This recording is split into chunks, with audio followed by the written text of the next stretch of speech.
Rewind-A-Dynamite from the post-wrestling site. AEW, lighting up the fuse. Sit back and enjoy the bubbly as we hear from John and Wai Ting. Where we're going, we don't need roads, and if the buck stops here, this thing might blow. Everything you hear are opinions of the show, and if you don't like it, go to the forums and let them know. Hello, everybody. Welcome to Rewind-A-Dynamite. I'm John Pollock, and I'm with Wai Ting. Hello, Wai. Hey, John. What's up? Not too much. How was your day? That was fine. Spoke to Andrew Thompson for today's update, so that's always a pleasant thing. We went long. We went double the size. Double size with double underscore. A whole hour with Andrew Thompson for today's daily news update. So you can get that in the cafe or at Post Wrestling YouTube. YouTube.com/postwrestling. What did you discuss? Just a little bit about Raw, a little bit about NXT 2.0, Cody Rhodes leaving Twitter, and what else? Yeah, but a bit about Kenny Omega. Somehow we just filled a lot of time, so it's always interesting and fun to talk to that man. Well, we have Dynamite to talk about, the post-pay-per-view edition of the show. We also released our 99th edition of Rewind-A-Wai on Tuesday night, one that we have gotten quite a bit of feedback for. That is the UWF Blackjack Brawl from 1994, the final chapter in the promotional career of Herb Abrams and the end of the UWF. Blackjack Brawl 2 and 3 would never come to fruition, but we do have Blackjack Brawl 1 and only. Yeah, it was a terrible show. One of the worst shows we've had to ever watch. And you can listen to our reactions and thoughts, and you can listen to Bruce Lord's reactions and thoughts to it as well. So, yeah, that's also on this week's Rewind-A-Wai. What a way to get to 99. Crank up some Weird Al and listen to our review of Blackjack Brawl, because, Blackjack, not exactly doesn't always go really well with pro wrestling, and neither did poker on Tuesday night. And we will be discussing the news further on Thursday during our daily news update. But just in a nutshell way, the lowest 18 to 49 number in the history of NXT on the USA Network, going back to September of 2019. There was even a taped show they did the 2 tape shows on Sci-Fi back in the summer when the Olympics were going on. There was even one of those episodes on Sci-Fi that beat this week's number. Wow. That's terrible. Like there was like cable news coverage that was up on Tuesday night, and they were going against the NBA, but like this is their lowest. This is compared to numbers when they were going head to head with AEW. Mm-hmm. Yeah, I mean, what does that tell you about the experiment? I think that it's a show that is. I think it's the concept. I think it's everything. I don't look at this as just some one-off number. This is, if you've been focused on their numbers and where they've been trending, it has been towards this. And it's just a question of what is the diehard audience that this show will whittle itself down to. And I was very curious about this poker segment because it honestly, it was probably like the most pushed thing. They did announce Raquel Gonzalez and Dakota Kai later in the week, which was the main event.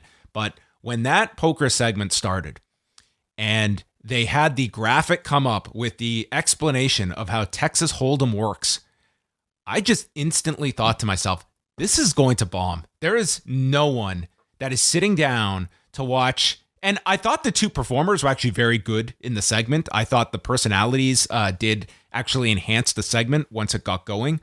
But just the concept of it and that beginning when we got the rules up on the screen, I'm just thinking, is anybody intrigued by an actual game of Texas Hold'em on their pro wrestling show? I enjoy the segment.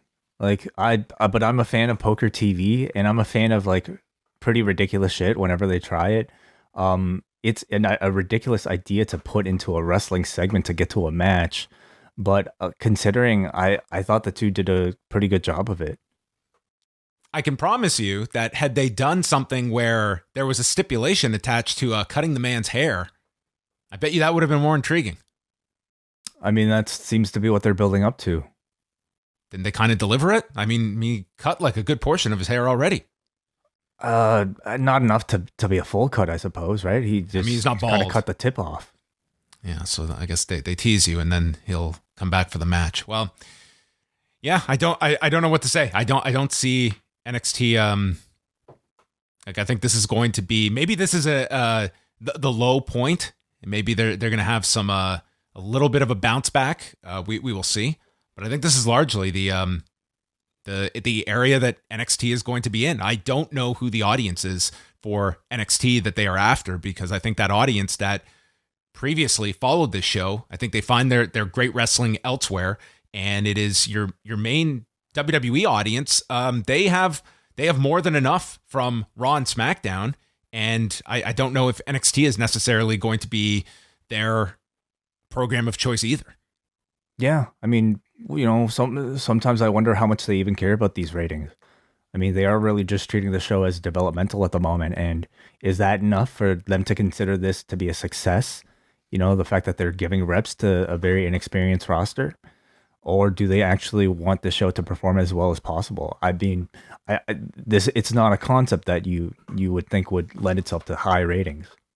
No, but that kind of strategy certainly is fine if you're talking about a property on the WWE network where it's strictly developmental, and it's a loss leader for us to create new acts, new stars. It's another when you are on national television, have a television partner, and it's airing in prime time. So, I mean, there is going to be that pressure if numbers hit a certain point that they are going to feel that need. That was the whole point of revamping NXT, was the idea of, getting younger and trying to change this show around, because the old format they gave up on. Right. Well, we'll talk about this more on Thursday's daily news update and whatever else is going on in the news. But tonight's episode took place from the Chartway Arena in Norfolk, Virginia, with a big recap of the pay-per-view off the top and Dark Order inside the ring. But before we got to the opening segment with Hangman Page and his big celebration, Kenny Omega, the Young Bucks, and Adam Cole are on camera. Brandon Cutler is rolling, and Kenny Omega has not gone back and watched the match yet. Maybe he ordered on Bleacher Report, hasn't been able to watch the replay yet. He has been asked when the rematch is, and Kenny is disgusted, but he congratulates Hangman Page. He is not going to be a sore loser here. He says, there are things I need to fix that I cannot do here. So he looks over to the side and asks someone to hold down the fort, and Adam Cole assumes it's me and responds, "Don't worry, cleaner. I've got this." Reviving, this was a deep cut. This was a meme from like a year ago on Twitter of a Kenny Omega defender coming to his defense in some Twitter battle that amazingly made its way here as a deep cut here in this promo. What do you mean? The line, I cannot fully break this down, but essentially it was some crazy AEW WWE argument that was going on, and some fan interjected on behalf of Kenny with the words, "Don't worry, cleaner, I've got this." And it was just a line that just spread and just became its own little thing, and that was the little nod here from Adam Cole. But Kenny cuts off Adam Cole, says, "I wasn't referring to you, I meant the Young Bucks." So continuing the underlying issue here between Kenny Omega and Adam Cole, and kind of taking this as a bit of a temporary write-off for Kenny Omega, at least on AEW programming. Yeah, I thought this was great. Anytime, going back to the Bullet Club days, anytime a major champion loses a big match, these seeds of dissent are always there. The Bullet Club always has somebody kind of waiting beneath the wings to take over for the leader whenever the leader fails.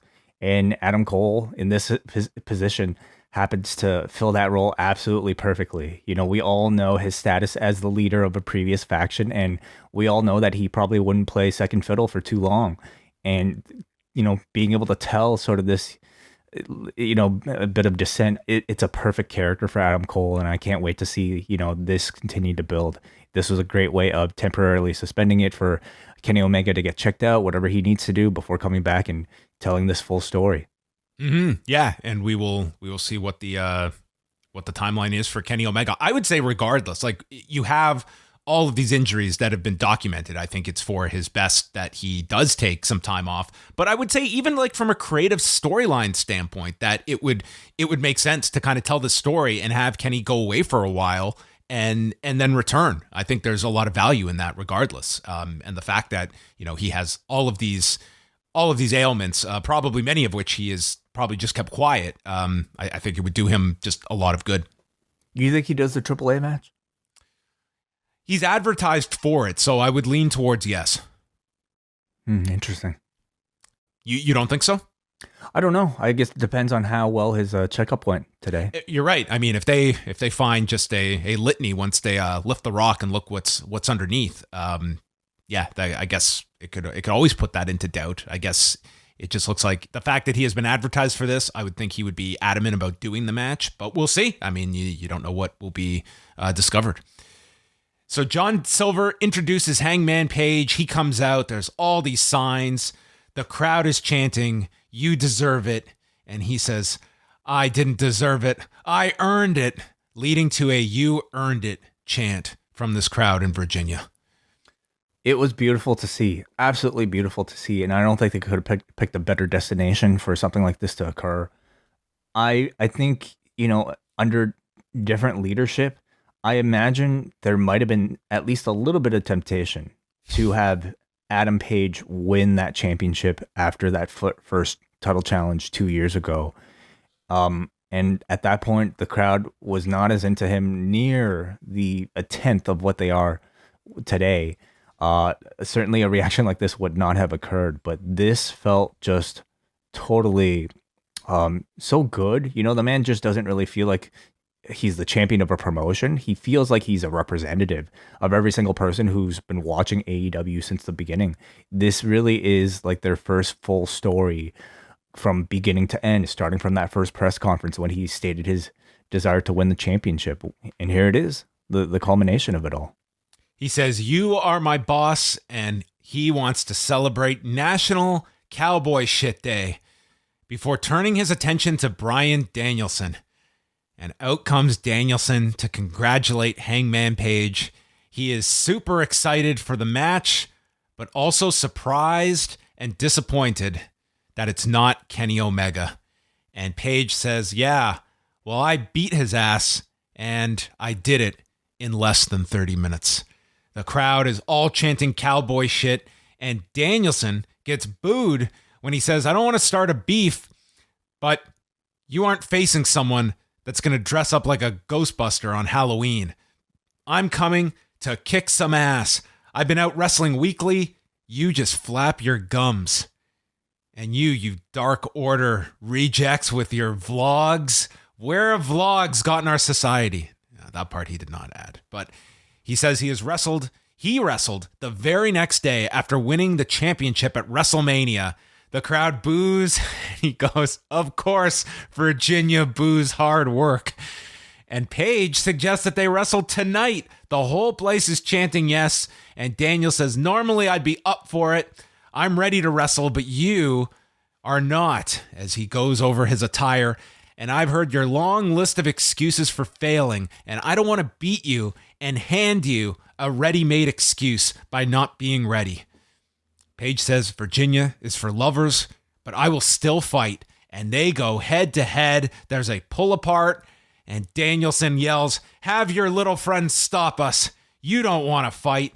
I knew that I'd kick your ass." And Page gets free and goes after him and ends the segment with the pull apart between them. I thought Bryan Danielson was phenomenal on this show. I thought the segment was awesome, and Bryan was just absolutely brilliant. He was able to turn himself from one of the company's biggest baby faces at the start of the show into one of its biggest heels of the evening.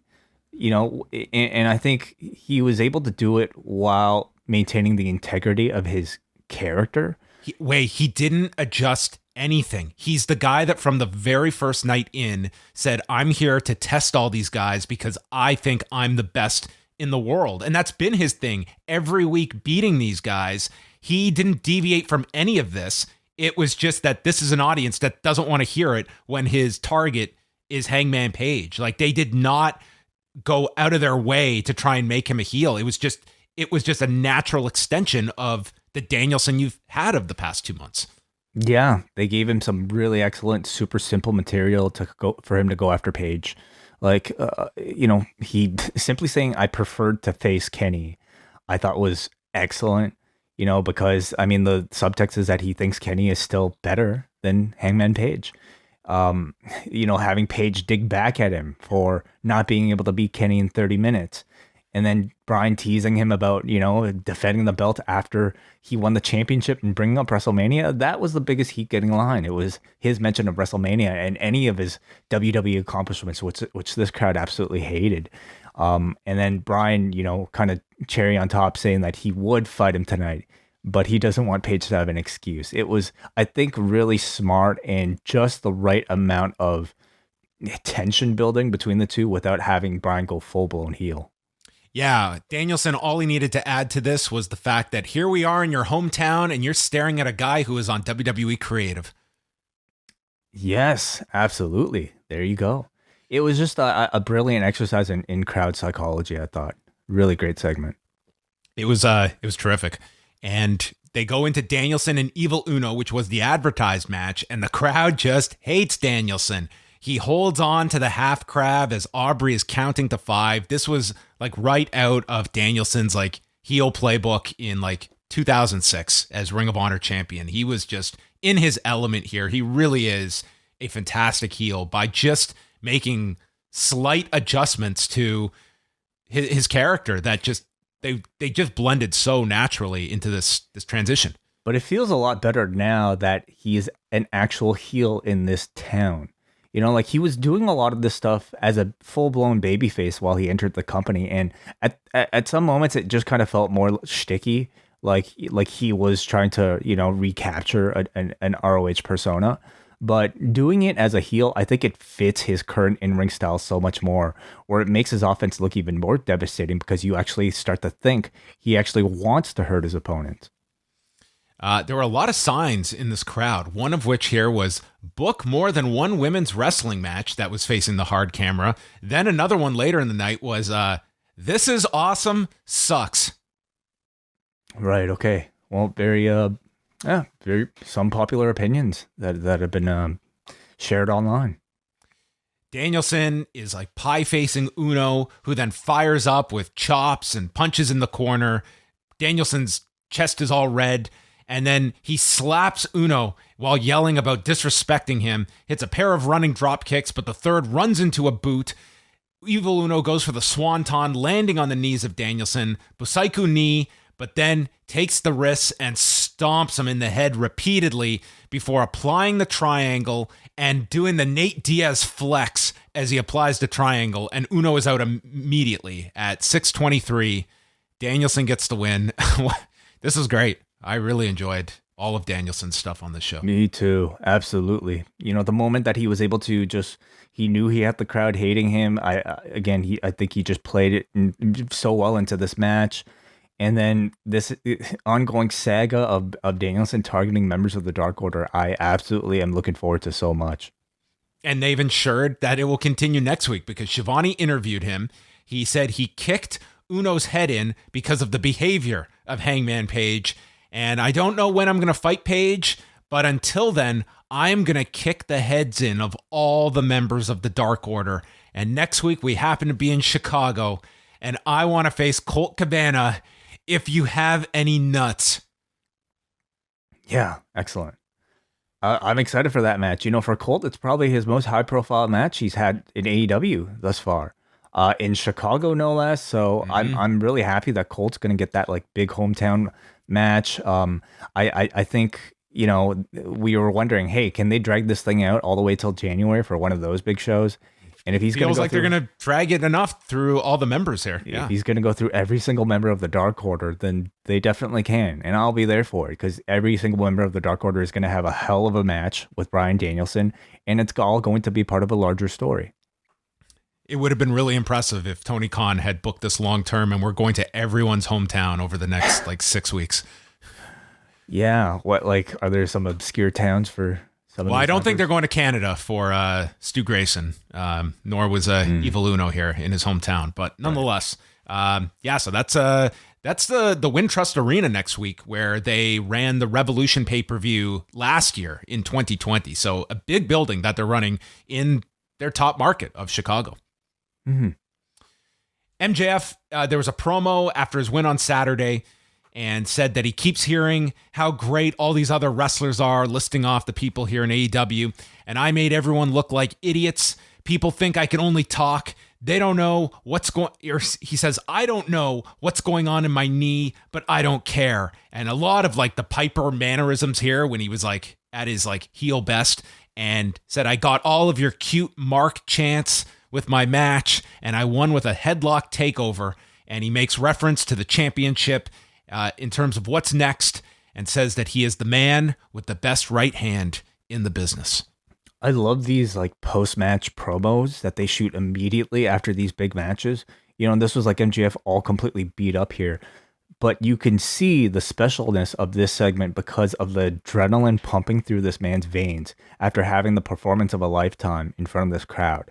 You know, he was operating, to me, at full capacity here. You know, coming off of that match where he just looked incredible with Darby.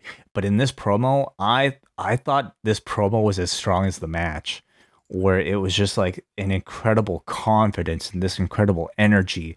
Every word coming out of his mouth felt perfectly delivered.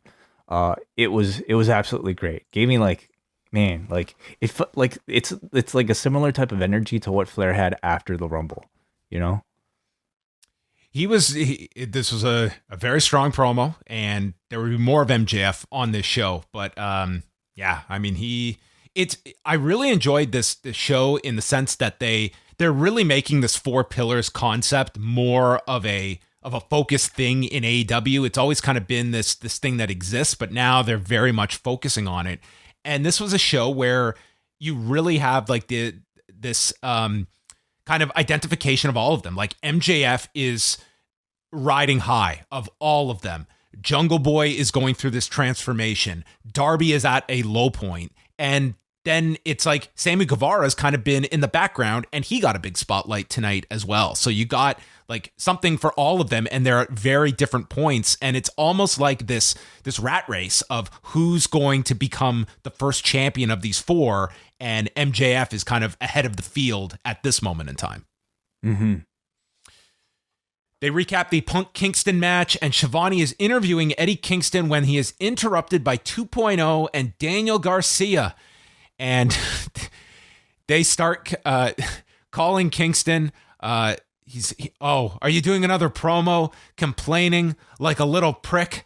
And they note that Daniel Garcia lasted longer in the ring than Kingston did with CM Punk. There's no promotion that puts more weight behind match times than this company, and how long I lasted with a guy versus you, which is smart to utilize. It gives you all these reasons for guys like, yeah, I lasted 8 minutes. You lasted 7, you weak piece of garbage. And thus we have a conflict. Kingston tells Blockhead and his friend to shut up, says he does not respect Daniel Garcia because he allows 2.0 to call him son. I know who you are. I know you're from Buffalo, and I want to fight you. And he begs for one promo where he doesn't get interrupted, and he's off to catering. This is a much more lighthearted Eddie Kingston than the previous couple of promos that we have gotten from him. But looks like Daniel Garcia and Eddie Kingston, but no date announced for this match. Yep, very simple build, and all we needed was a reason for Eddie Kingston to beat somebody's ass coming off of Full Gear. So this will maintain that momentum, and you know, they have somebody very special in Eddie Kingston to promote as a major babyface. So I hope they continue that momentum. And maybe this happens in Chicago next week. Yeah, on one of the shows. The Butcher and the Blade are accompanied by the Hardy family office, and then Tomohiro Ishii walking out to the Pixies with Rocky Romero and the Best Friends. Yeah, one of the oddest sights I'll say this year was seeing Ishii walk out to the Pixies. Did you watch this walk? This is a guy that was wearing every second of that G1 as he walked out here. I just feel like this is how he always permanently walks. I mean, when Kenny's getting checked out, I wonder if Ishii should walk into that trainer's room too. Just to I was going to say, Ishii, I wanted to see, my dream match was him with Dr. Bo Hightower. Could you imagine this guy's getting adjusted? Yeah. Like, can you imagine an X-ray of that man? Like what that? I don't think that's a guy that really wants anyone looking under the hood at what's going on, other than the car's running. So let's not press our luck. Might have to really get the might have to put the key in the ignition and really give it a jam every morning. But it runs and it gets to the destination. Yes, and you can depend on it every summer. The Blade is attacking with strikes that Ishii just absorbs and drops him with one. This was a very vocal crowd, and my God, were they into Orange Cassidy here. I mean, they were into both of them, but this was a very hot crowd for Orange Cassidy, just doing all of his trademark stuff, the limp kicks, the kip up with the hands in the pockets. Butcher just runs through Orange Cassidy. They go through picture in picture as Butcher is in control, and then right as the break ends is when Ishii is tagged in. The man is understanding U.S. television tag wrestling very well. They trade shots. Butcher is hitting him with chops, and then Ishii just suddenly has this look of bewilderment. Who is this guy chopping me? And he just stares him down and walks him down, hits a superplex. Cassidy is in, Stun Dog Millionaire, swinging DDT on the Blade, crowd's going nuts. Orange Punch gets stopped by Butcher. They hit their finisher. Ishii breaks it up, and then he drags Cassidy into the corner, tagging himself in, drops Butcher. Bunny gets onto the apron as it's a distraction as Blade gets the brass knucks. Rocky Romero pulls him out. Orange Cassidy with a high cross to the floor, and it ends with an Ishii Lariat Brainbuster onto the Blade in 11 minutes and 18 seconds. Big pop for the finish, and Ishii is checking on Cassidy, who just looked so happy to be here in this ring with the man. I thought this match was incredibly fun. I know Okada is sort of like the big star at the end of this whole thing, which, by the way, they did not really tease at all, other than Excalibur mentioning. They did make several mentions of him, and at the end saying, I'm sure Okada will be happy about this. So, I mean, mentioned, certainly. Mentioned. But, to me, Ishii is probably my favorite member of Chaos, and to me, he was the big attraction personally, and I'm sure for a whole lot of other people as well. In ring, I think he's the more spectacular performer, and I'm incredibly glad that Virginia treated him like the major attraction that he is. Every time he tagged in, he got a big reaction, and the personalities between the two, I think, have this very odd, unlikely, duo chemistry between the two of them, where one is incredibly silly and the other is incredibly overly serious. So it was a lot of fun to watch, and I thought Butcher and the Blade did a great job as their opponents too. Yeah, I mean, it wasn't like a real big kind of singles match for Ishii. It was more so he's available. We're going to put him in like a tag scenario where it's kind of just a showcase to put him on television in a fun way that the crowd got into. And you want to give value to the stars that are staying, not the guy who's only going to be here for 2 weeks. And if that, I don't even know, nothing was announced for Rampage. There's nothing else Okada and Ishii are booked for. It's not like Suzuki where he had all these dates lined up while he was over here. So for all we know, however, neither are on the current tour. So in theory, they could stick around if they had ideas for it, but nothing was teased coming out of this. This felt like one and done. Yeah, we'll see. Shivani's with Andrade and FTR. All of them are coming off losses at the pay-per-view. And Andrade says that he has beaten Cody and Pac in the past, and he's going to show his bad side. Wheeler says that they were robbed against the Lucha Bros, and they propose an 8-man tag, adding Malachi Black to their side. And then Tully warns Arn, I'm not Jose, and I've got one more in me. A frightening statement in 2021, but nonetheless, Tully and Arn maybe crossing paths in Chicago, a city with lots of history for the two. Yeah, like in a one-on-one encounter? Well, something where they're both going to be in the corners next week, and in the corners, right? Yes, yeah. I don't imagine they will be wrestling next week. No, I don't know. They're certainly teasing this. Well, I was gonna say maybe they could have been inserted into this multi-person tag. But I mean, I think them simply being out in the corners is enough. But this continues the whole program. Then there was a recap of Baker and Conti, and Ty Conti says she did not fail, she learned, and she is not starting from scratch because next time she gets a title shot, she will come out as champion. So Yeah. not her spirit's not deflated after this loss. No, you win or you learn. That's what they teach you in jiu-jitsu, right? Yeah, I always said when NXT did these episodes after a takeover, like I always liked an episode where it's a constant reminder of the aftermath of a major show that if you missed, it feels like you missed something big and there's repercussions. It's not we're just moving on to the next big show and everything's forgotten, this whole build that we had. It's no, all of these wins, these losses, they matter. These characters are impacted either positively or negatively from the outcomes. And I always like that on the post takeover shows. And I like how they treated this show as kind of this, not like a hangover episode, but the lingering effects of the pay-per-view are significant and are going to send these characters in different directions. Yeah. I think AEW does a pretty good job of giving your post-match interview for the winners and the losers. Typically, sometimes they're longer, sometimes they're shorter, but for the big performances, and I thought Ty Conti did have a very good big performance. You at least want to hear from her about what the experience was like and what they have in store for the future. Shivani was with Britt Baker, Jamie Hayter, and Rebel. Baker's exhausted from carrying this division, and she's going to direct the spotlight to the future TBS champion, Jamie Hayter. And Tony brings up Thunder Rosa, and Baker cuts him off, saying, "No, we don't say that name." And then immediately said her name again by sending a warning to her on behalf of Jamie Hayter. She was almost like, "Oh, since you mentioned it." Yeah, this sows the seeds for Baker versus Thunder Rosa already, and I think lends a bit more, perhaps, suspicion that that's the program we're going to get. So Thunder Rosa, unfortunately, probably won't be winning the TBS title, but I think has a great chance of facing Britt Baker next for the World Championship. It's a nice way of telling another side story. I didn't even consider that Hayter versus Rosa was going to be sort of an indirect way to get there, but every one of these story.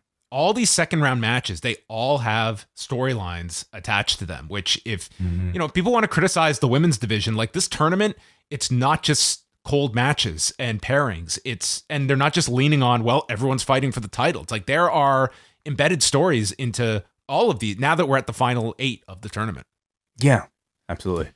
Which takes us to Nyla Rose and Hikaru Shida in the second round. The winner of this will take on Ruby Soho and Chris Statlander, the winner of that match. So Shida is selling the knee injury that was sustained at the buy-in, and Rose goes after it. Jim Ross notes these are the winningest women in AEW way with 51 and 50 wins respectively. So Nyla Rose was right on the cusp of 50 with Hikaru Shida. I had no idea. Does she get a plaque? No, only the first one gets the plaque. Oh, right. You're the runner-up. Vicky starts choking Shida with the kendo stick. The crowd is chanting, "Shut up, Vicky." Rose gets sent into the guardrail, and Shida sets up her chair, which this is like turning into like the spot where like Flair would climb to the top and then get tossed off. It doesn't always work out for her, and gets nailed from behind when she turns her back. And Shida is seated in the chair. Nyla comes off the apron with a senton. Shida gets out of the way, and Rose crashes and burns through this chair. Nyla Rose took some big bumps in this match. I mean, she was going all out in this match. Yeah. So Shida then stops Vicky, and this crowd was electric. Yes, kill Vicky. And she does with one kendo stick shot as she's running away, but trips, falls down, her shoes fall off. And all Shida needs to do is one kendo stick shot. And this place went nuts. There was a lesson there. And it was a great spot with Vicky on the floor. I'm really glad that Vicky actually had something to do during one of these matches. It feels like the whole time that she's been around with Nyla Rose, she hasn't really played a very active part in these matches. But this was a great spot with a big reaction. So Rose goes back to attacking the knee.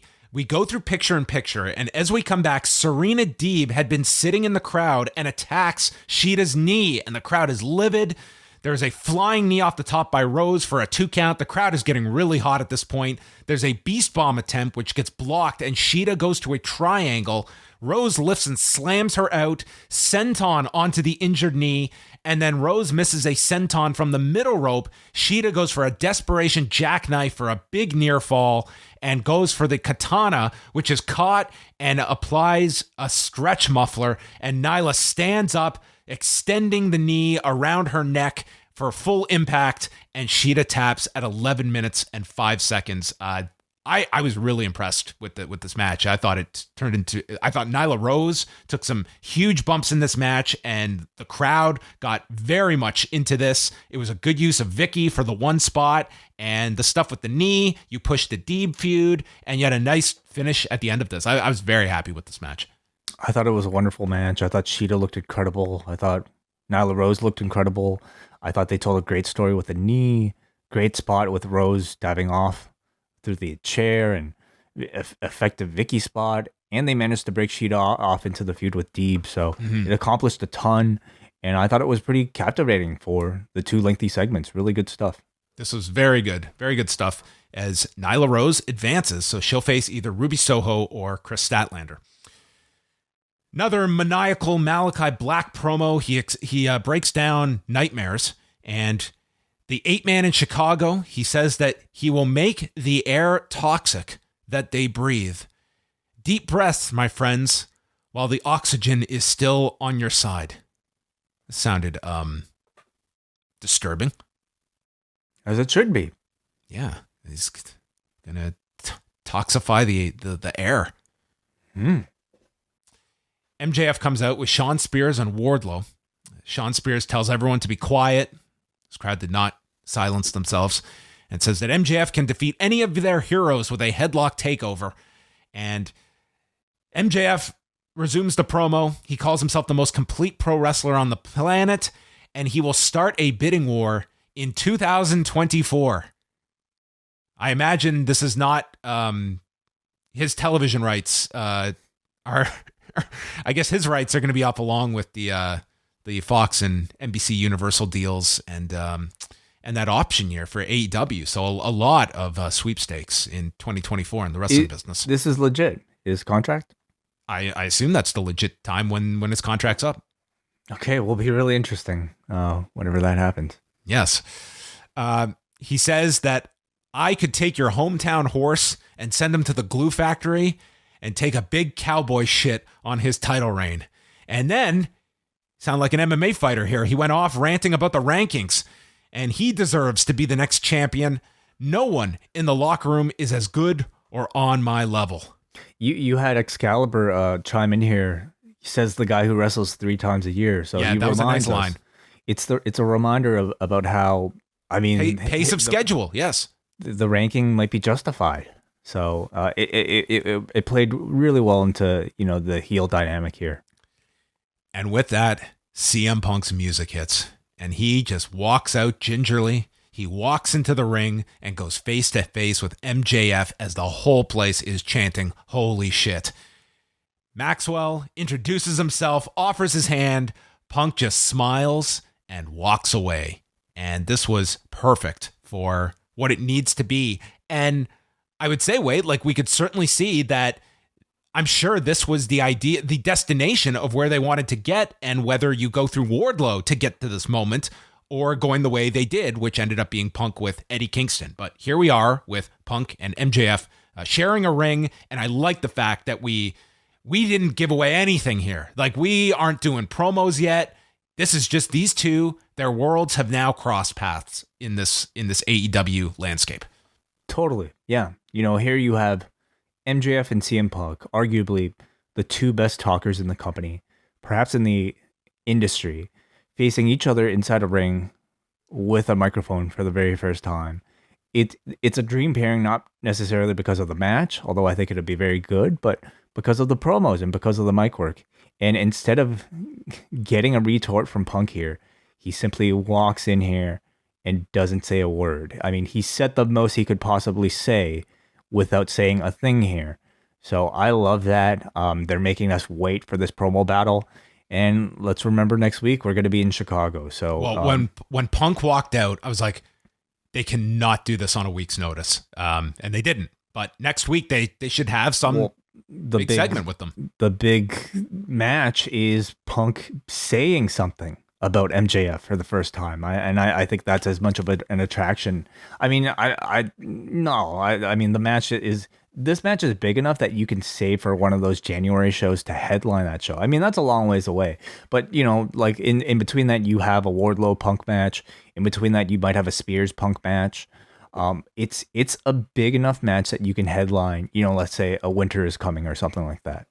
Don't forget that Long Island show, like that's MJF's like home market. And that's a big arena to fill. And, you know, it's when you look at like next week in Chicago, you've got that Long Island show in a couple of weeks' time. They're running the Greensboro Coliseum. The first TBS show is at the Prudential Center. These are big buildings that they're running. And I think it's going to be really fascinating to look at the matchmaking over these next 2 months with all these big shows and the special in January on top of that. And how far is MJF away from an actual title shot? You know, like looking on paper, I feel like he would be the one to ultimately come out of this program, the victor, to challenge Page, you know, for the championship. But do they want, you know, MJF to challenge Page so soon? If they want Page to continue that reign a little bit longer, do they want to instead build to CM Punk versus Adam Page? I'm not really sure, but I don't think they could go wrong either way. And this feels like a program that's big enough to, you know, set up your next title challenger for sure. And it makes it captivating because you can argue either way. Like Page, like if he gets by Danielson, the idea of Danielson and Punk as his first two big opponents, that's a viable way. MJF makes a lot of sense. And I think that makes the feud really intriguing with Punk and MJF, not just the promos and such, but also how you set up a challenger at the end of it all. Mm-hmm. Because that's what this program should produce. Yeah. Shivani is with Darby Allin, and Shivani says some believe it was the match of the night. And Darby says that Max did not break him mentally. I will have a rematch, and I'm not going to take any time off. I want the biggest and the baddest. And with that, the Gun Club walks in, and this is what happens, folks. Wins matter and losses set you back, and that's what Darby is now facing. He's going to take on Billy Gunn on Rampage, and he was challenged, and his conclusion was, yeah, screw it. Let's do it. Well, coming off of these losses, I mean, again, you just want, you know, wins for your baby faces that have, you know, that are trying to climb their way back. They're doing this with Eddie Kingston, and they're doing this with Darby Allin going up against the Gun Club. It's not a great match that I think people are salivating, but it's I'm oddly curious, to be honest, to see this match of Billy Gunn against Darby Allin. Like for a Rampage, I am intrigued. It's a chance to, you know, rehab Darby and a chance to showcase Darby by giving him a big win. I do really actually enjoy the Gun Club in these sort of segments. They're so incredibly douchey, and they're in the perfect role. Like they are in the role they need to be. And I love the fact that they felt the need for every single one of the family members to say a douchey line, you know, like it was Colton saying, "Better bring your skateboard." Like as if that's any sort of insult. But then you had Austin saying, did you see that skateboard attack on NXT? You don't mess with skateboards way. You're right, yeah. But you had Austin coming in saying, "I like turtles," which I thought actually was very funny. Like they are the O'Doyles of All Elite Wrestling. The O'Doyles, yes. The Sops. The Sops, yeah. Adam Cole and the Young Bucks are back on camera, and Cole is tired of Jungle Boy, Luchasaurus, and Christian Cage calling Full Gear the worst night of their careers. Matt Jackson goes one further. It was the worst night of their lives. Their kids had to see that. Matt and Nick are not cleared, but Adam Cole is cleared. So the concerto having different effects on different people. And so this Friday, it's going to be Jungle Boy and Luchasaurus against Adam Cole, and walking into the shot, Bobby Fish. And Fish mocks them, says, "We're going to put an end to the Jurassic joke. And they cut him off and says, no, you can't say that here. It was hilarious. Like, I love the fact that we're like mixing in the Undisputed Era as canon in the world of AEW. And I love that Bobby Fish is the guy who gets confused and doesn't know he's on the other show. Like, he just suddenly transplanted himself from NXT to AEW and he still thinks he's on NXT, which is great. I love it. He could get very confused if more names make their way over here, and he will not realize what's happened. It's a great way of continuing to tease Cole's potential defection and to continue to tease his disloyalty to the Elite without really doing anything. You know, like all you're doing is pairing him with a former best friend while still claiming that he's got full allegiance to the Elite. I think it's absolutely great. Lio Rush and Dante Martin taking on the Acclaimed. Max did his rap saying that Dante has more partners than Pete Davidson. Lio is an amateur, better as a manager, and they're in Virginia, and both are virgins. Yeah, and Leo, I think, like, motioned that he's got 3 kids or something like that. So, pretty funny. And then Bowens did his part and was cut off with Rush and Dante hitting dives together. They did this amazing misdirection spot with Leo and ending with a seated drop kick on Bowens. This dude is just so fast. Dante gets sent into the rail and is hit with a double team vertical suplex, and they get the heat on Dante forever. It's just him selling and selling. They cut the ring off. They go through the break. And as they come back, Leo gets the hot tag and he just goes wild. He goes off of Bowen's back into a Rana on Caster, does the kip up to the roundhouse kick, axe kick onto Bowens for a 2 count. The whole crowd is chanting Leo. Caster then ducks the nosedive, the double springboard moonsault of Dante's, and drops Dante with a boot. Bowens then drops Rush with a super kick. There's a springboard missile drop kick from Dante as he returns to the ring. All 4 are down. Big AEW chant. Inside out lariat to Rush from Caster, and then the mic drop, which Dante breaks up another cover, and Dante hits the nosedive on Bowens, ending with Lio Rush winning with the frog splash in 10 minutes and 30 seconds. Dante Martin and Lio Rush are becoming one of my favorite tag teams. These guys are terrific together. Really spectacular match. Yeah, anytime, Dante Martin himself is already fast enough, and then you throw in a Lio Rush in there who might even be faster than Dante Martin. It's how can they not be a fan favorite team immediately? I'm really glad that they're choosing to take Lio Rush in that direction and seemingly stripping him of any of this, money stuff. And they're really just pushing him as a straight babyface right now in a tag team with Dante Martin. So I love that, and this crowd absolutely reacted to them like they were big stars. Speaking of leveraged buyouts and our ongoing discussion of arena names, did you see the new name of the Staples Center in Los Angeles? It seemed like it was the talk of the world today. The Crypto.com Arena is what the Staples Center. I mean, it's not even like the Staples Center was that much better, but at least it rolls off the tongue a bit better than Crypto.com. I think this is it's a form of it's the future of naming rights. It's like all this stuff you're going to see. I mean, I do kind of find it amusing that over time, you are replacing another brand name with a different thing, and now it's we have this affinity now for we've come so far that the Staples brand is now sacred, and what's gonna happen in 30 years when it's the God knows what the technology will be, and it's the Crypto.com Arena, it'll always be the Crypto.com Arena to me. Yeah, maybe, man.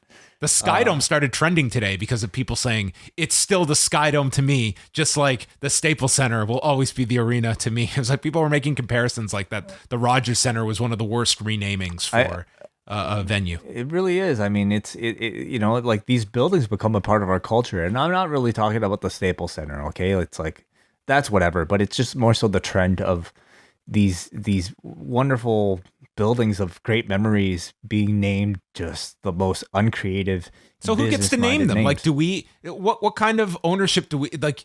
Who's to say like the public has to refer to any of these names? So I know like I don't know if it's like football, like in English or European football or whatever, like soccer. I don't know if it's soccer that does this.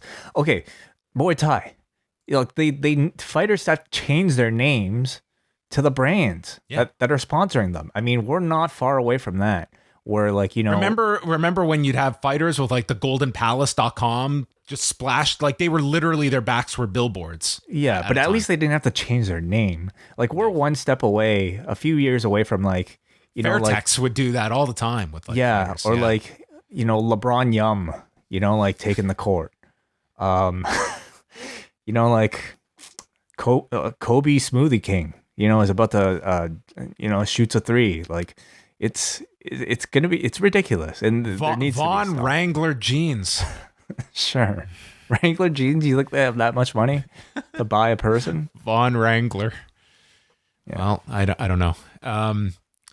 It's interesting. I mean, it's I just like the idea that if everyone just united together and said, we will never refer to this as the crypto.com arena, we will, like, you'd have to have everyone on board that would refuse to call it by this name, except for the arena itself, identifying itself as that. There's nothing stopping you from calling it the Skydome. Everyone knows what you're talking about. Everyone could just call it the Skydome. Yeah. I don't have a contract with Rogers. Why do I have to call it the Rogers Center? But what do you type into your phone? Like, what do you type when you want to, like, go to Google Maps? I know where the Rogers Center is. I never have to look it up in a Google Map. Union Station. But if you're appearing in a new town for the first time, eventually we're going to have to cave in. I don't know if you really have to. I think you could honestly refer to the Skydome in every conversation you have with people. You know where it's located. Okay, I'm not even talking about the Skydome. Let's say, you're going to Dallas next year. The AT&T Stadium was always the AT&T Stadium. But okay, if I said from now until April, I just referred to Cowboy Stadium, every single person would know what I'm talking about. Oh, Cowboy Stadium. Okay, you're right. Is that's the name of the building? No, it's called AT&T Stadium. But if I said Cowboy Stadium, which was the former home of the Cowboys, everyone would just assume it's the big stadium that the Cowboys play in. Sure. Okay. Again, like, if I wanted Siri to give me directions to Cowboy Stadium, am I allowed to just say Cowboy Stadium? See, you're talking about it in like this practical sense of like you're lost and trying to find it. I'm saying it just in everyday conversation and referencing this stadium. Okay, well, at some point, referencing it is going to enter into a practical usage and application. Yes, but it is like, could you imagine if, say, the LA Times took a stance and they were anti-cryptocurrency and we are not going to refer to it by that name in our papers? Yeah, I guess I could see that, sure. Like, how much power do people have to just reject a stadium name? Yeah, ultimately, I don't know. I don't know how much they have. In casual conversation, I definitely always still say the Skydome. But if I have to give directions to somebody from out of town, or if I'm advertising my show that's about to take place in the Skydome, I probably wouldn't write Skydome.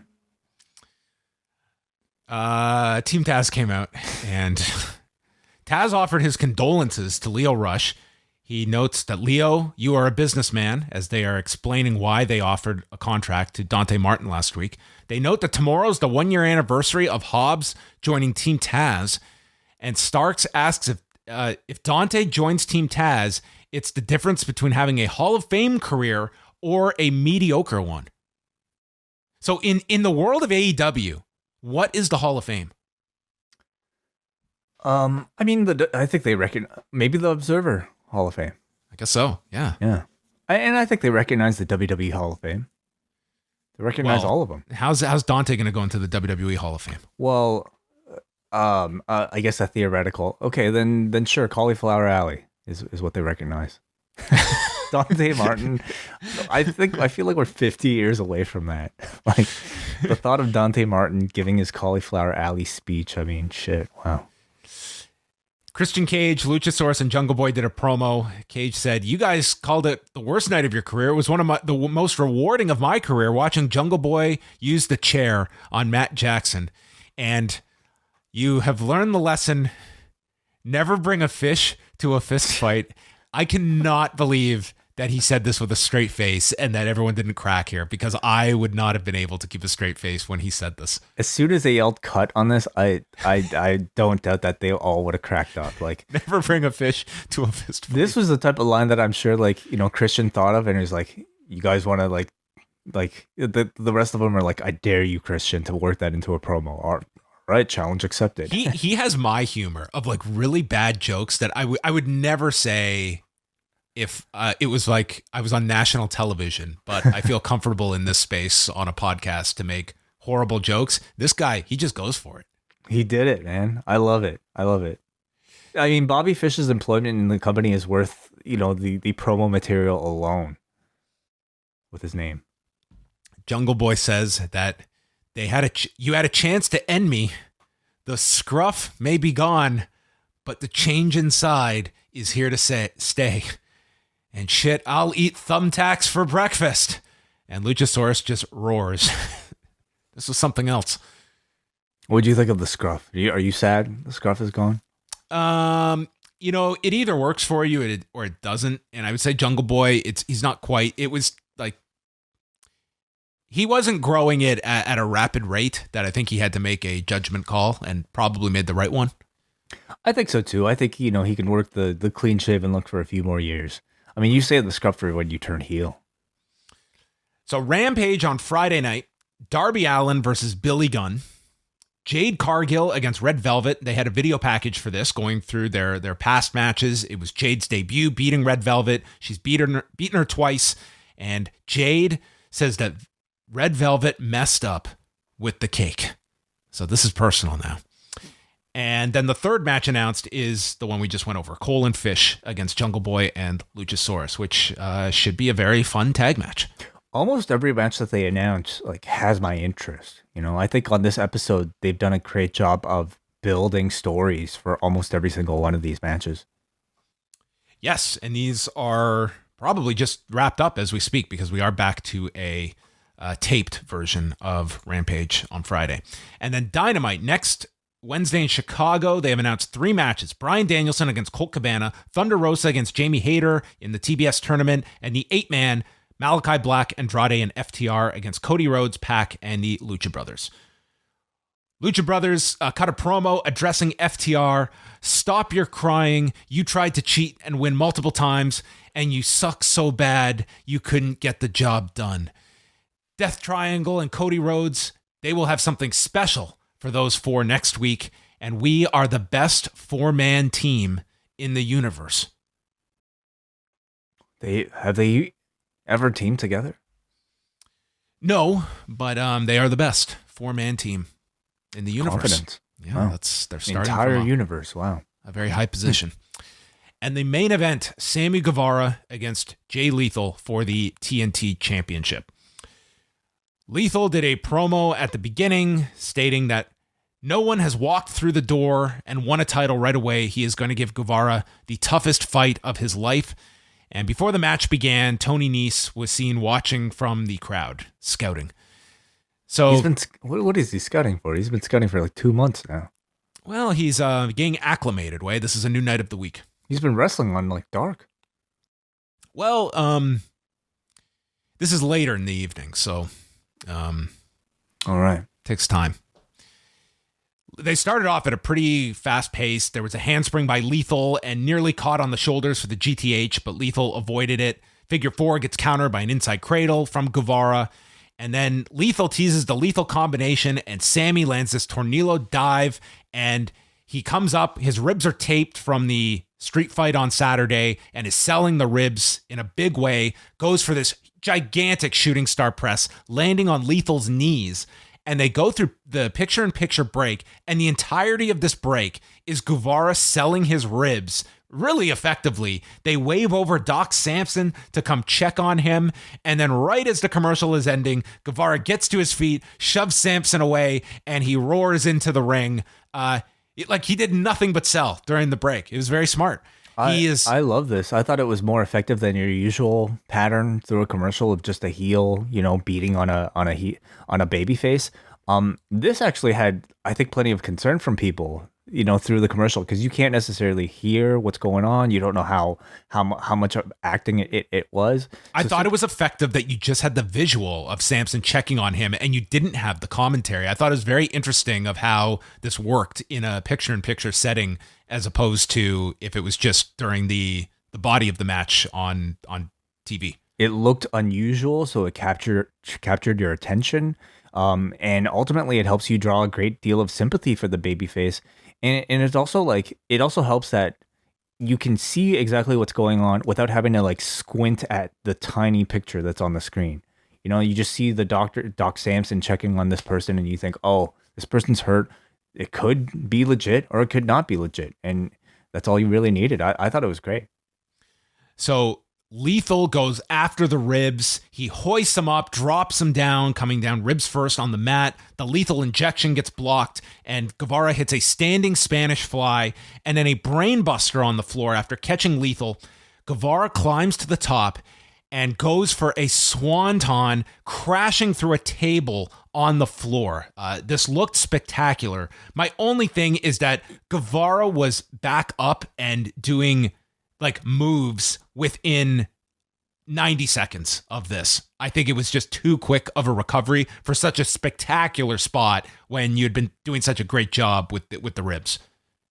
Yeah. I mean, it's sort of unfortunate with this particular style of match, though. It's this is your sort of X Division style where you're doing a million moves at once. And that doesn't necessarily go hand in hand with I would say maybe traditional psychology, because his ribs would have been completely fucked. He wouldn't be walking around so much. But it's the new age style. Lethal went for the top rope elbow, and it was turned into a crucifix upon landing. And he kicks out. Lethal drops him on his ribs. Figure four, and Guevara fights to the rope. There's a jumping knee. He cannot lift up Jay Lethal due to the injured ribs. Hits another flying knee, and on the third attempt, gets him up for a great-looking GTH, pinning Jay Lethal. Yeah, this was a fantastic match. Sammy, I think, is slowly starting to carve out that signature style with this TNT title run. And for him, these are all just unbelievable nonstop paces of matches. They're very spectacular and very exhaustive and just completely just boom, bombarding you with incredible action in really the best way. So this was a really awesome match. And then after the Inner Circle just came out, they celebrated with Sammy and they put over Jay Lethal. Sammy and Lethal shook hands, and then he posed with the Inner Circle, and that's how the show ended. It was kind of the Inner Circle endorsing Jay Lethal, and that's how the show ended. Yeah, I mean, I spoke about this earlier with Andrew, but I was really curious to see what the online reaction was going to be towards Jay Lethal, because this whole week of his announcement has certainly not been met without controversy for his name being brought up there. And I didn't see much of it. People just I wasn't on Twitter most of the night, but there was a tweet that Tony Khan put out just putting over the match, and I just clicked on it out of curiosity. It was right when he tweeted it, and immediately there were comments about it. It's okay. So I mean, I don't know how much of the audience. It certainly to me was like the elephant in the room watching this. I wish they had stated something like this. We are aware of what is out there. This is our vetting process. This is why we are comfortable moving forward to this. Something. Yeah. Because I think it kind of leaves the audience with either a difficulty in watching it or are put into the position where to enjoy the show, you have to ignore that. And I don't think either option is that great.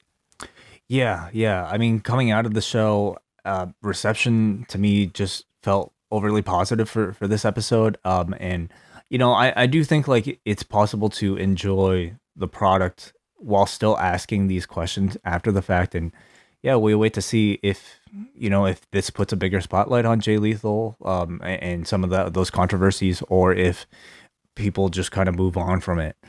So I'm sure we'll all be following. That was Dynamite. What did you think overall? Just following up on the pay-per-view and just quality of the show overall. Really good show. Really strong show, top to bottom. A great follow-up to Full Gear. And it felt like the type of show where so many new pieces were already moving. It almost felt like a season premiere. Brand new champion, brand new programs in place. And, many of the people coming out of Full Gear with wins feel like they're just catching a whole lot of momentum. So really good show. What do you think? I thought that it was a really great follow-up. I'm curious to see like where they are number-wise coming off of this, because typically like the show after the pay-per-view, they do very well. It was extenuating circumstances for the last for Dynamite coming off of All Out, but that ended up being their most watched show of the entire year. So it's different circumstances this time, but they were coming off a very strong word-of-mouth pay-per-view. And I thought they delivered a really strong show, a lot of interesting directions of where they're going. And they've got a lot of big shows over the next couple of months to matchmake for, and a long time until we're talking about another pay-per-view. Like we're looking like 3.5 months before they're back on pay-per-view. So it's going to be kind of a lot of probably matches built for TV for the time being. Mm-hmm. Yes. Forum.postwrestling.com. We start things off with Noah from Vaughan, who writes, I had a few thoughts on tonight's episode. First off, a huge round of applause to that crowd in Norfolk. Even by AEW's high standards, I thought this was one of the best crowds they've ever had. Into everything and loud as hell all night long. As for the show itself, I thought it was right up there with some of the best episodes they've done. Paced so well, and the matches were spectacular, especially the main event. The two big programs of Punk MJF and Brian Page already have me super excited for the next era of AEW. Seeing Ishii come out to the Pixies was just ridiculous in the best way. A 10 out of 10 show from Noah. Anthony says, I will give you feedback to my father's reaction of the main event as somebody who is a casual viewer of pro wrestling. He thought the ending was BS. With Sammy injuring his ribs multiple times in the match, my dad thought that Lethal should have an easier time winning the match. He thought Sammy hitting his finisher, the GTH, was stupid, again, thanks to the injured ribs. 8.5 out of 10. There you go. I think in terms of the match itself, I think they did enough in the match that you could comprehend the idea of doing the title switch. I think people were, into it to that level. Title switch, really? For this one, I don't know. I'm not sure. It would not have stunned me if they had done that. But I think this was the better outcome. Yeah, for sure. We go to Johnny, who writes, this might be my favorite post-pay-per-view Dynamite. Bryan showing why he is a master at his craft, getting the arena to boo him and creating a good babyface in both Page and Evil Uno. Main event was amazing. Might be Sammy's best match since his MJF one. The only surprise of the night, no big closing angle that sets up the story for the company. We usually get something to set the path to the next pay-per-view or big Dynamite show. Feels like we are still playing on some storylines that have been going on for a few months. I would say that the big showdown is Danielson and Page, and we have a sense like that's not happening next week, and it's probably not happening in 2 weeks. It's probably you're going to have them run through the Dark Order, and maybe you can hold it off all the way until January, perhaps. Yeah. I mean, I thought we got plenty of long-term storytelling here. I mean, MJF is setting his sights for the World Championship. Already cut a promo on Page early on. Him and Punk is like, who's going to be upset with that direction? Exactly. Even Punk and MJF is a bit long-term because you have so many potential matches with Pinnacle members in between. Same with like Bryan and the Dark Order. So I felt there was plenty. We got a Shane who says, hey guys, great show. It's amazing how AEW has been able to get their homegrown talent over to the point that crowds actively boo fan favorites like Danielson or Punk when he faced Kingston. They make booking likable baby faces look so easy. I went to the Battle in the Valley show live Saturday, which was my first live wrestling in 2 years, and it was great to see Ishii there and again on TV tonight, although I wish we could hear his music. Really loving Lio Rush and Dante Martin as a tag team. I'm excited to see them mix it up with Team Taz. Also, very excited for MJF and Punk. Also, on Thursday Night Way, we got Minoru Suzuki and Josh Alexander. Ah, you're right. Wow. Awesome. Great. Did you see the video Alexander put up with his kid? No, I haven't. So his wife is filming them like wrestling in like their living room, and his kid who's got to be like, I'm guessing like 3 years old, roughly. The star of the last pay-per-view? Yes, the star of the last pay-per-view. Yeah. He throws a kick, And dude, he hits Josh Alexander square. Just square. Wow. It is like, think of your most painful UFC replay in slow motion. It's like he hit him on target, dude. This video is just, I mean, I am not the one that gets. So it's got nothing to do with Suzuki. Nothing. No. Oh, okay. I thought you were about to tell me. Sorry, it was the Josh Alexander. I thought you were. Minoru Suzuki shows up in his living room. I thought you were about to say like, oh, he's uploaded this incredible video talking about his climb to this great match with Suzuki, how he fought so hard. He got kicked in the balls. Yeah. Okay. Awesome. This is good. From Peter Forsberg, one of my favorite players. What kind of psychology is Sammy going to the top rope for a front flip onto the table outside when he's been selling his ribs the entire match? LOL, completely took me out of the match. Guess you got to get your spots in. I mean, in fairness, the Guevara character is, he's crazy. He doesn't think about any of this stuff. But I had the same complaint. I thought it was, not so much the spot, it was the fact that it was such a quick recovery after such a spectacular spot, which I get, but it's still, it was enough that it annoyed me. Yeah, I can understand that. You know, it's going to be a constant complaint, especially with like a lot of these younger guys working these types of matches. I guess for me, I just think of like these sort of matches as more of like action flicks. And when I'm watching an action flick, I'm not necessarily thinking about like, you know, how tight the psychology might be about like how somebody can fly 20 feet through the air. But there was a lot of it in this match, though. Like the whole thing with like the GTH, like the ribs were like a big focus of it. Yeah, it was. I suppose like my suspension of disbelief is a bit higher when I know I'm watching this sort of match. But yeah, maybe you can't have it both ways. Maybe that could have been the picture-in-picture spot of him. That sets up your break. And at least you get like 3 minutes of him just dead and Samson checking on him. And then he makes the fiery comeback at the end. I think that would have been a bit better placement for such a major spot as a swanton through a table on the floor rather than selling the shooting star onto the knees. Well, why wouldn't he get counted out?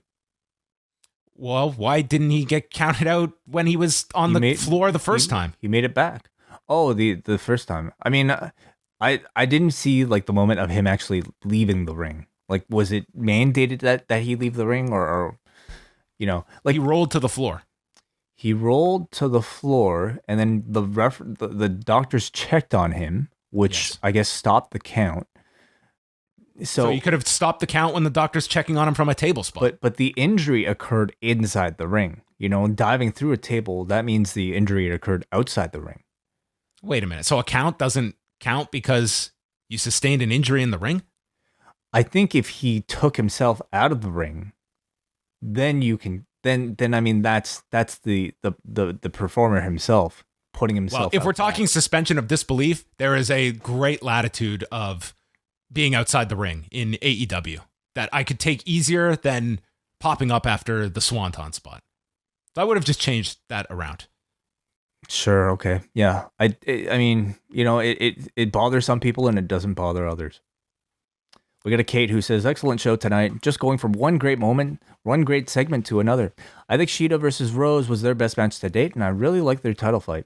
I was convinced that Danielson was just going to do some subtle heel work in light of the fact that it was Hangman Celebration show, but he leaned all the way in without actually changing anything about his character. Fighting Cabana in Chicago and taking on the likes of John Silver is likely to get him booed for the foreseeable future. I did laugh out loud, though, when he said he didn't want any beef. I absolutely loved Punk's promo. Yes, seriously. It's incredible to me that AEW is looking at months without Kenny Omega and Moxley, and it still feels like they have tons of strong programs at their disposal. If you took Roman Reigns and Randy Orton out of WWE, I don't know if I'd be as optimistic about their prospects. We go to McGuire. I love the opening segment. Great back and forth between Page and Danielson, but there's no excuse for that match to go that long. Uno is not supposed to be on Bryan's level, and he looks like shit with his gimp outfit. We don't need every TV match to be 50. Dude, it went 6 minutes. That match went 6 minutes and 23 seconds. Yeah. I had no issue with the length of Bryan and Evil Uno. And you're starting off like a story. Like this is him going through the Dark Order. Yeah, I thought the match worked really well for where they're going. We get a Kid Cash who says, I just hate how they booked Lethal. He should have lost in 10 seconds to Billy Gunn instead.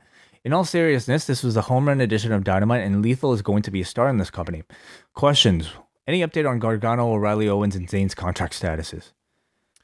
Well, Gargano, we know it's December 3rd. O'Reilly is somewhere in December. Owens is the end of January, and I don't know Sami Zayn's. Also, what do you guys think is next for the Young Bucks? Darby and Darby has suffered 2 big losses in a row. He needs a W. Well, I don't see him losing the Billy Gunn. That would be my assumption. Although, if people are reading spoilers right now, they could they might be laughing at me on that statement because I haven't read them yet. But I could see like Darby kind of going through. I kind of like this story that like he has had a major setback and he's got to somewhat retool, and maybe that takes him into some other direction. But there's options for Darby Allin. I think once you put your head together and just come up with a clear direction for him. But I think ultimately you see him leading his way back into that group of 4 where he's kind of out of the mix at the moment. I think your turn. Okay. Last one is from Muggin. Oh no, we have a few here. Muggin writes, the Elite taking a step back was a nice change of pace. Kenny bowing out for a while will lead to Adam Cole taking over. The show peaked with Hangman Page getting that hero's welcome.